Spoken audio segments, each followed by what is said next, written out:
안녕하세요. 세상을 바꾸는 작지만 강한 흐름 채널 M&L의 밸류 크리에이터 김장길입니다. 창업의 지혜 시간입니다. 오늘은 스타트업 플레이북 나만의 성장 전략 만들기 시리즈 이어서 하겠습니다. 파트 2의 스케일업 이해와 전략 시리즈고요. 전체 강좌에서는 네 번째 강좌입니다. 스케일업 유형 분석 중에서 J커브형 사업에 대해서 알아볼 건데요. 일단 제가 이 강의를 준비를 하는 과정에 장수가 너무 많아져서 오늘은 부득이하게 그 두 개로 나눴어요. 그래서 1부작에서는 제이커브형 사업이 어떤 것인지 좀 구체적인 사례가 어떤 것이 있는지 살펴보고 그다음에 이제 이거에 이어서 할 두 번째에서는 그럼 이런 제이커브형 사업의 장단점이 어떻게 되고 이 안에서 성장을 하기 위해서 나는 스케일업 전략을 어떻게 가져가야 되고 어떤 인사이트를 가져야 되는가 여기에 대해서 말씀드리도록 하겠습니다. 자, 그럼 강의 시작하겠습니다. 자, 그러면은 먼저 지난 강의 한번 복습해 보도록 하겠습니다. 지난 세 번째 강좌에서는 성장 곡선으로 보는 스케일업 유형이라고 하는 주제로 여러분들이 창업을 실제로 시작하게 되면은 그게 테크 스타트업이건 아니면 개인 단위에서 자영업이건 간에 누구나 이제 성공을 꿈꾸고 있고 그 성공이라고 하는 것은 결국에는 내가 어떤 종류의 성장을 할 것인가, 어디까지 도달할 것인가가 사실은 핵심이 되잖아요. 그런데 이런 내용들을 디테일하게 보면은 모든 사람이 꿈꾸는 거야. 연매출 100억, 1000억 하는 그런 진짜 큰 거대 기업의 총수 이 정도까지 생각을 하고 있지만 사실 실제로 여러분의 성향이나 아니면 여러분이 지향하는 사업 방식 혹은 사업 아이템에 따라서 실질적인 성장 방식은 네 가지로 구분이 된다고 말씀드렸습니다. 그 중에서도 가장 모범 답안이고 모든 사람들이 바람하지 않는 유형이 지금 여기서 보이는 빨간 라인 제이커브형 스타트업 곡선이라고 얘기를 할 수가 있을 거고요. 이 위에 실질적으로 나는 성장을 얘기한다고 하지만 그 사업의 아이템이나 어떤 사업의 특성을 봤을 때 사업 모델의 특성을 봤을 때 세츄레이션이 마지막에는 점점 증가하다가 어느 특정 지점에서 수렴을 하게 되는 이런 세츄레이션형 곡선이라고 얘기를 했습니다. 실제로 제가 지난번에 세츄레이션 곡선을 그냥 이렇게 하나로 곡선으로 표현을 했는데 이 S커브라고 보통 얘기를 하니까 이 S자를 기대를 하시는 분들이 많거든요. 근데 가만히 생각을 해보니까 실제로 S커브라고 하는 게 말은 되긴 돼요. 왜냐하면 세츄레이션도 처음부터 이런 식으로 증가를 하진 않기 때문에 초반에는 약간 J커브형 곡선을 가져가다가 결국에는 이렇게 수렴하는 곡선으로 가는 경우가 많습니다. 그래서 S커브형 스케일업이다. 이렇게 이제 말씀을 드릴 수가 있고요. 그 다음에 이제 단편적으로 자영업이나 프리랜서에서 많이 나타나는 L커브형, 리니어 커브형 이런 이제 유형이 나타나고요. 그 다음에 어느 정도 안정기를 찾은 성공적인 자영업이나 프리랜서는 상당히 그 높은 수익을 안정적으로 평생 동안 가져갈 수 있는 그런 굉장히 좋은 이제 모델을 가져간다 그랬습니다. 그래서 유형 자체는 이렇게 돼 있고 대부분의 사람들은 나는 제이커브 이렇게 생각을 하지만 의외로 어느 정도 이상의 안정성과 그 다음에 미래가 보장된다면은 이 네 가지 유형이 모두 다 의미가 있고 절대 쉬운 일은 아니다. 이렇게 이제 말씀을 드린 적이 있습니다. 그럼 이제 오늘은 구체적으로 어떤 것을 볼 거냐면은 그런 이제 스케일업의 유형을 봤을 때 과연 각각의 커브들이 어떤 종류의 특성을 갖고 있는지 여기에 대해서 이제 말씀을 드리려고 합니다. 그 예시를 한번 들기 위해서 제가 그냥 컨셉으로 얘기했던 J형, S형, L형, F형에 대해서 이렇게 좀 예시를 한번 들어볼게요. 만약에 제가 이 M&L이라고 하는 업체를 기업을 창업 교육과 컨설팅을 하는 사업으로 아이템으로 집중해서 뭔가 키워가고 싶다. 어떤 그런 종류의 플랫폼과 비슷한 사업을 하고 싶다라고 하게 됐을 때 내가 이 사업체를 어떤 성장 곡선을 그리냐에 따라서 사업의 유형이 굉장히 달라지게 됩니다. 예를 들어서 오늘 말씀드릴 제이커브형으로 예를 든자 그러면은 이런 경우에는 약간 프랜차이즈형에 가까워질 것 같아요. 즉 초반에 가맹점을 모집해서 이런 그 M&L 창업 교육 컨설팅 지점을 운영할 수 있는 사람들을 모집을 하고 거기에 M&L이라고 하는 브랜드명을 내어서 각각의 지점에 배포를 하고 각자가 그런 어떤 그 솔루션들을 가지고 이제 그 사업을 시행할 수 있도록 도와주는 거죠. 그리고 저는 중앙부처랜다 그 본점으로서 이 가맹점주가 지역 고객 대상으로 서비스를 제공할 수 있도록 관련된 솔루션이나 여러 가지 이제 시스템들을 이제 제공을 하게 돼 있는 거죠.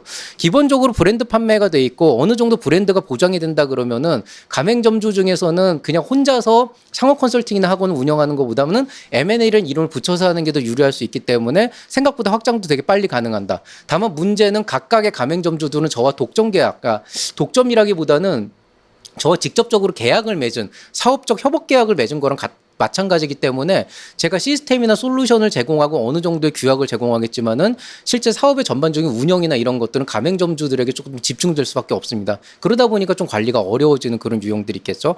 반대로 이제 S커브 같은 경우에는 제가 직접 지점을 넓히고 거기에 다 제가 모든 사장님들을 이제 다 고용을 한 다음에 그 지점장들에게 월급을 좀 직접 컨트롤하는 시스템이 됩니다. 이런 경우에는 아무래도 어떤 그 브랜드 자체를 살린다는 관점에서는 아까 말씀드린 제이커브형 프랜차이즈 형태와 비슷하긴 하지만은 상담사에 대한 그 편차를 제가 어느 정도 컨트롤할 수가 있고 대신에 지점의 운영을 부담을 하면서 직접 운영을 부담을 하면서 굉장히 관리 비용도 높아지기 때문에 책임과 의무가 높아지면서 동시에 관리 비용도 올라가게 되는 대신에 직접 컨트롤이 가능하게 되니까 어느 정도 그 예상하지 못한 상황을 조금 막을 수 있는 그런 장점은 있게 돼 있습니다. 그 외에 이제 뭐 L커브형이나 F커브형은 이제 자영업자용 유형인데 요건 제가 다음번에 요 시스템 넘어갔을 때 한번 말씀을 드리도록 하겠습니다. 자, 오늘은 어찌됐건 간에 프랜차이즈형 성장을 꿈꾸는 J커브형으로 얘기를 하는데요.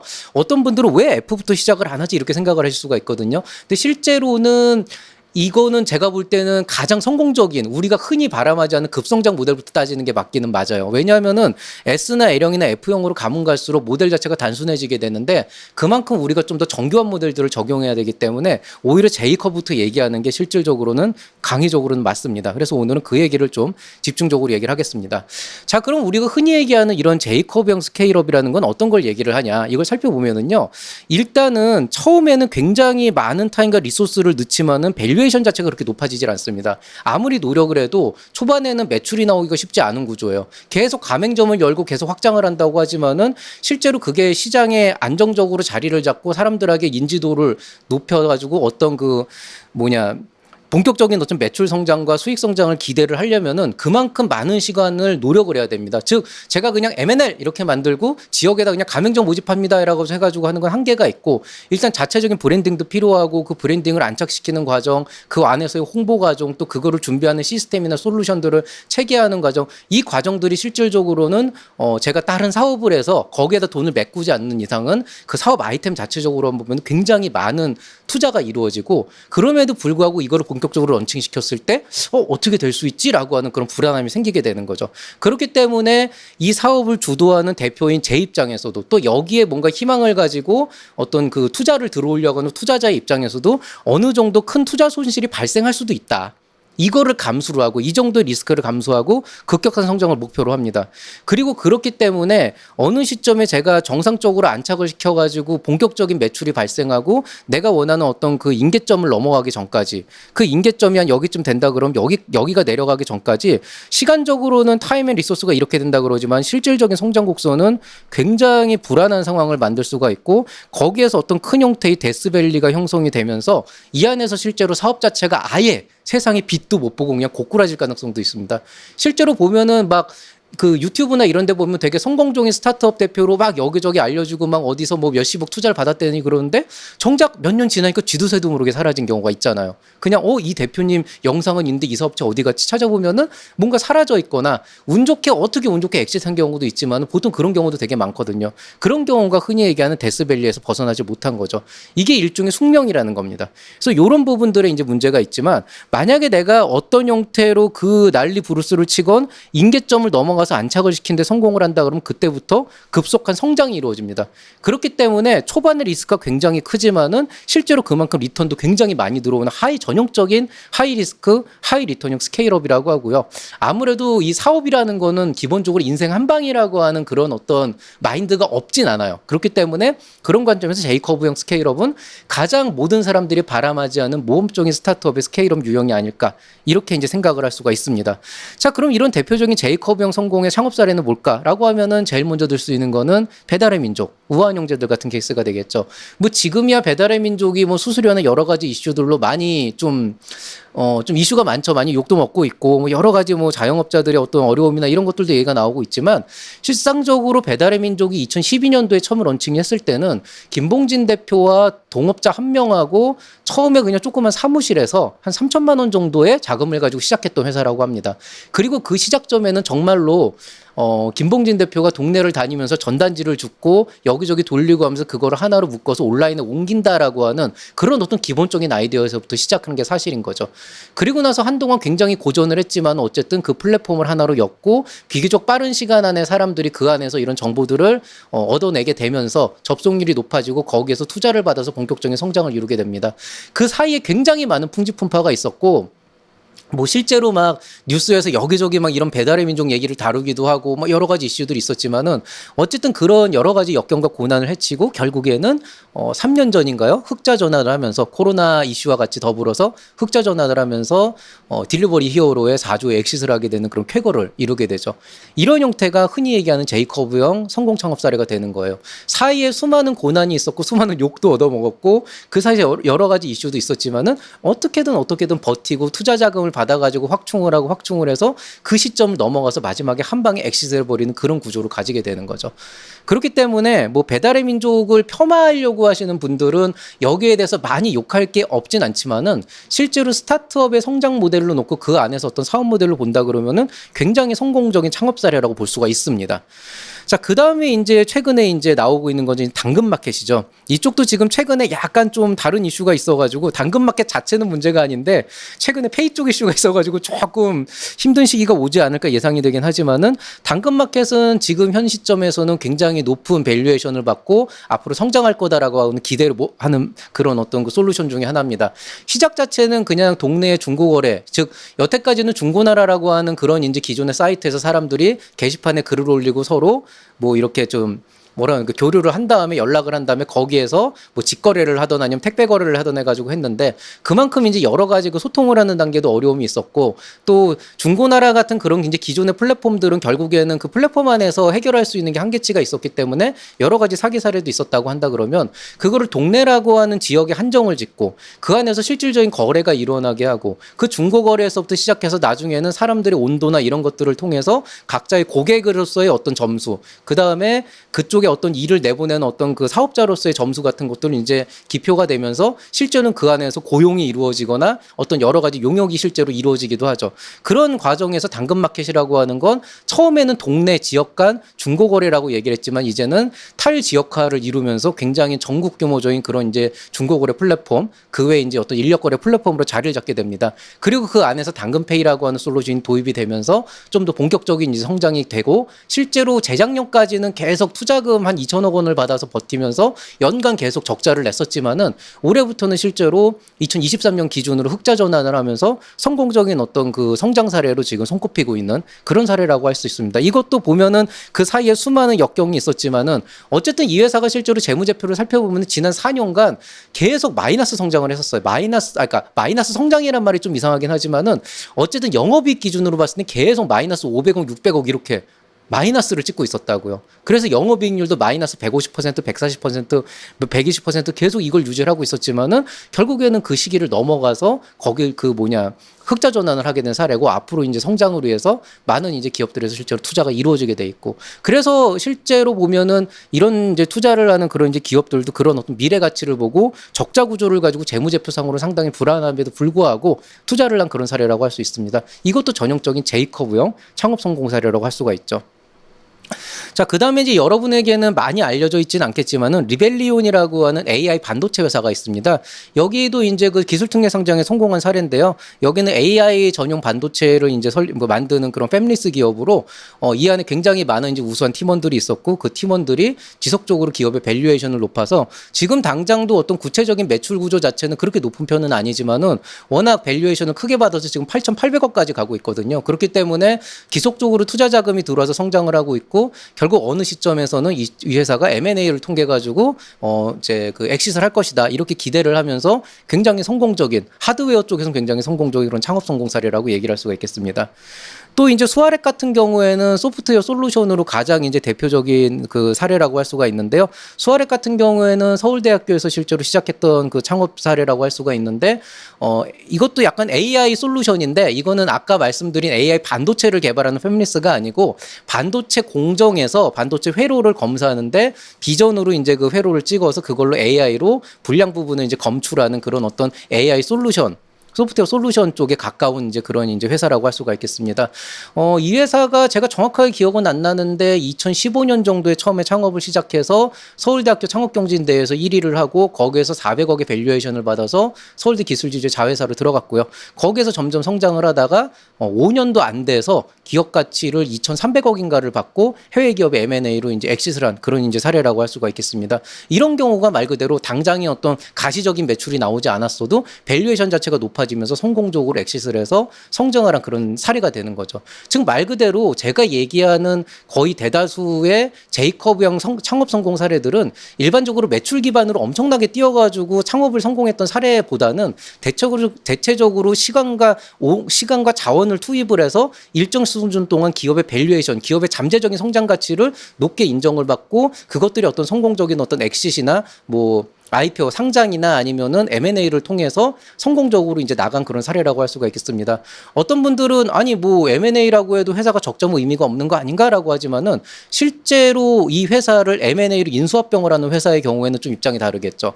당장 망할 것 같은 회사를 2,300억, 3,000억이나 주고 인수를 하진 않을 테니까 결과적으로는 이런 회사들이 성장할 때 거기에서 영업이익 자체가 크게 나오지 않더라도 이것을 나의 어떤 그 회사의 잠재적인 가치로 내재화했을 때 실제로 회사의 어떤 그 내가 가지고 있는 회사의 성장이 될 거다라고 생각을 하게 된다 그러면 그 밸류에이션을 인정받아서 이런 식으로 성공을 할 수가 있게 되는 겁니다.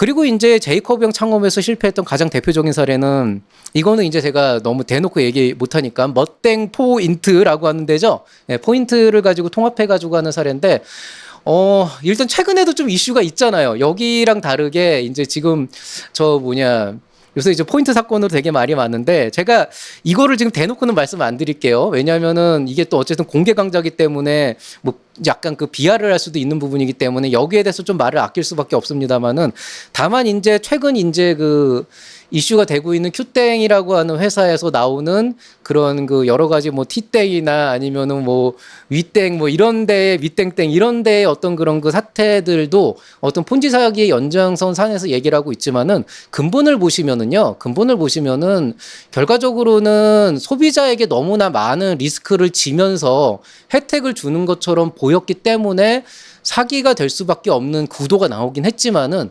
단순하게 기업의 성장으로 본다 그러면은 어쨌든 액션만 한다면 어떻게든 돌아는 가는 구조였어요. 근데 너무 리스크를 많이 키워왔고 그 리스크가 대표나 직원이 감당할 수 있는 회사의 구성원이 감당할 수 있는 아니면 파트너가 감당할 수 있는 수준을 넘어가서 그게 소비자는 거기 참여하고 있는 플레이어였는데 너무 큰 그 타격으로 돌아갔기 때문에 이게 결국에는 폰지 사기로 갈 수밖에 없었던 그런 케이스라고 할 수 있지만은 만약에 지금 나오는 이런 사태들이 뭐 그런 그 재정적인 그런 불안정함을 했다는 것 자체는 굉장히 도박성이 강하지만은 그럼에도 불구하고 만약에 성공적으로 엑시트를 했다 그러면은 이것도 제이커브형 사례로 볼 수는 있다. 이 정도로 그냥 가름을 하겠습니다. 어쨌든 이거는 너무 이제 무리한 확장을 통해서 실패한 그런 사례라고 할 수가 있겠죠. 그래서 일반적으로 제이커브형 사업을 하는 그런 사업 모델 같은 경우에는 특징이 굉장히 명확합니다. 일단은 어떤 식으로든 기술이 집약되어 있는 아이템이 굉장히 유리합니다. 흔히 하는 테크 스타트업이 돼야 되는 거고요. 만약에 내가 갖고 있는 게 반도체나 AI나 기타 여러 그런 기술 집약적인 아이템으로서 조금 의미가 없다 그러면 적어도 기존에 없었던 새로운 시장을 창출할 수 있어야 된다. 예를 들어서 아까 말씀드린 배달의 민족 같은 경우에 배달 시장이라고 하는 게 기존에 없었던 것은 아니지만은 어쨌든 기존의 배달이라고 하는 것들이 지역마다 그냥 그 가게별로 이루어지고 있는 시스템이었다고 한다 그러면 그것들 하나로 통합시키고 지역 상권을 모두 하나로 묶어가지고 하나의 플랫폼을 만들고 그 안에서 사람들이 그 플랫폼을 통해서 배달을 하거나 음식을 주문할 수밖에 없는 그런 시스템을 만들어서 생태계를 구성을 했기 때문에 배달이라고 하는 아이템 자체는 계속 존속하고 있지만 그 아이템이 굴러갈 수 있는 플레이어들이 움직일 수 있는 새로운 생태계 시장을 만들어냈죠. 이런 가능성이 창출이 되고 거기에서 실제로 사람들이 플레이어로서 서식을 할 수 있게 되는 생활을 할 수 있게 되는 그 구조가 나오면 성공적인 제이커브형 모델이 나옵니다. 그렇게 되면은 자연스럽게 그 안에 최신의 어떤 테크놀로지적인 요소들도 들어갈 수가 있게 되는 거죠. 결과적으로는 기술 집약적인 신규 시장 창출이건 어쨌든 기존에 없었던 혁신적인 아이디어로 제품이나 서비스를 만든다 그러면 그게 제이커브형 사업 모델이라고 할 수가 있게 됩니다. 그러면은 지금 여러분이 생각하고 있는 사업은 나는 기술 집약적 아이템 테크 스타트업이야. 당연히 난 제이커브를 할 수가 있어. 나는 플랫폼 비즈니스인데 나도 제이커브 할 수 있어. 이렇게 생각할 수 있겠죠. 내가 생각하고 있는 아이디어가 너무 좋고 혁신적인 제품이나 서비스다. 실제로 남들도 그렇게 얘기를 했다라고 생각한다 그러면은 분명히 제이커브용으로 성장할 수 있는 가능성이 없는 건 아닙니다. 그렇지만 실상적으로 우리가 어딘가에 대해서 평가를 받거나 하게 된다 그러면 굉장히 신랄하게 평가를 하는 사람도 있지만은 또 한편으로 어떤 사람은 시작이 그거잖아. 아이템은 좋으나 아이템은 굉장히 프로마이징하나 약간 좀 이런 부분에 대한 게 문제가 있지 않을까라고 얘기를 하는 거는 제이커브형은 아까 말씀드렸듯이 전형적인 하이 리스크 하이 리턴형이기 때문에 하이 리턴만 보면은 좋은 아이템인 건 맞지만 그 하이 리스크에 대한 요소가 어느 정도 여러분이 그런 것들을 매니지먼트를 어떤 그 인사이트를 보여주지 않는다 그러면 그냥 허황된 얘기로 끝날 수밖에 없는 그런 위험성이 있습니다. 그러면 이 제이커브형 사업 모델을 과연 어떤 식으로 살펴봐야 될까? 이게 이제 다음번 2부에서 얘기를 해놔야 될 내용입니다. 자, 오늘 얘기는 여기서 마치도록 하고요. 지금 현재 제이커브형 사업 위기를 넘어 폭발적 성장으로라고 하는 주제로 지금 말씀드리고 있고요. 2부가 끝난 다음에 그 다음에 이제 5번째 강좌에서는 색싹 특강으로 S커브형 사업은 과연 어떻게 가야 될 것인가? 요거에 대한 얘기도 한번 말씀드릴 예정입니다. 자, 그리고 M&L에서 이벤터스라고 하는 유료 채널을 열었습니다. 이벤터스는 원래 무료인데요. 여기에서 지금 현재는 온라인으로 하고 있지만 장기적으로는 오프라인 강좌도 할 수 있는 그런 고민들을 하고 있고요. 지금 현 시점에서는 진행 중인 행사로 초보 개인 사업자를 위한 셀프 재무관리라고 하는 그런 그 주제로 창업교육 전문가가 말하는 초보 개인 사업자를 위한 셀프 재무관리라고 하는 유료 강좌를 열었습니다. 반응이 그렇게 많지는 않지만 그래도 이게 기다리다 보니까 좀 등록이 되긴 되네요. 그래서 원래 없앨라 그랬는데 그래도 이제 어쩔 수 없이 한 명을 위해서 지금 해야 되는 상황이라서 강의를 진행을 할 거고요. 절대 그 강의료가 싼 건 아니지만은 그만큼 여러분이 다른 데서 듣기 힘든 그런 얘기들을 많이 해드릴 거기 때문에 관심 있는 분들은 한번 참여해 보시면 좋겠습니다. 앞으로도 이벤터스에서는 종종 간헐적으로 유료 강좌가 올라갈 예정입니다. 자, 그 다음에 이제 이거는 이제 온라인 콘텐츠로는 안 가는 거예요. 자, 그 다음 이제 세상을 바꾸는 작지만 강한 흐름 블로그 계속 올리고 있고요. 그 다음에 M&L 스타트업 프로그램 유료 컨설팅 프로그램 계속 돌아가고 있으니까 원스톱 기술 자문 비즈니스 인사이트 마인드 어느 쪽이건 여러분이 필요로 하는 솔루션이 있다 그러면 한번 이용해 보시면 좋겠습니다. 자, 오늘 얘기 여기서 마치도록 하겠습니다. 모두들 건강 유의하시고 이번 한 주도 행복한 한 주 보내시기 바라겠습니다. 이상 채널 M&L의 밸류 크리에이터 김장기였습니다. 여러분 사랑합니다.